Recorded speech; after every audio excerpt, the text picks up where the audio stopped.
आसतु जानिबा हनुमानंकर मुह काहींकी मांकड़ परी हेला।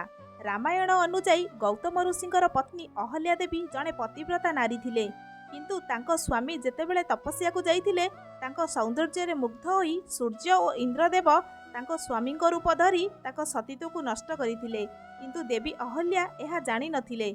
सूर्य और इंद्रंक बीर्जरु दुईटी पुत्र जात हेले। सूर्यंक बीर्जरु सुग्रीव एवं इंद्रंक बीर्जरु बाली जात हेले। जेतेबेले गौतम ऋषि फेरिकी आसिले से तांको पुओ को देखि खुशी होई जाइथिले। थरे से दुई पुत्रंकु तांको कांधरे बसाई बुलाइबाकु नेउथिले। तांको ज्येष्ठ कन्या अंजना को चलाई चलाई नेउथिले।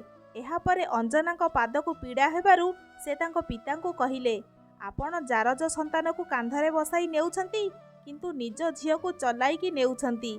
अंजना को कथा सुनी गौतम आश्चर्य होई गले एवं से अहल्या को पचारिबारु अहल्या कहिले से पुत्र दुई जण हेउछंती आपणकर। एहा परे ऋषि गौतम कहिले, मो पुत्र दुई जण को नदी की फिंगी दउछि। जदि ये मोर पुत्र होइथिबे एमानक आकार मनीष परी रहिबो, किंतु जदि एमाने जारज होइथिबे एमानकर लांज आ एमानक मुख मर्कट परी होइजिवो। एहा कही गौतम ऋषि नदी को फिंगी देले। सेमाने जेतेबेले नदी रु बाहरिले सेमानकर आकृति अधा मनीष आउ अधा मांकड़ परी होइगला। तापरे ऋषि गौतम अहल्या को अभिशाप देले, तुम चरित्र नष्ट करिथिबारु तुमे पाषाणी होई जाओ।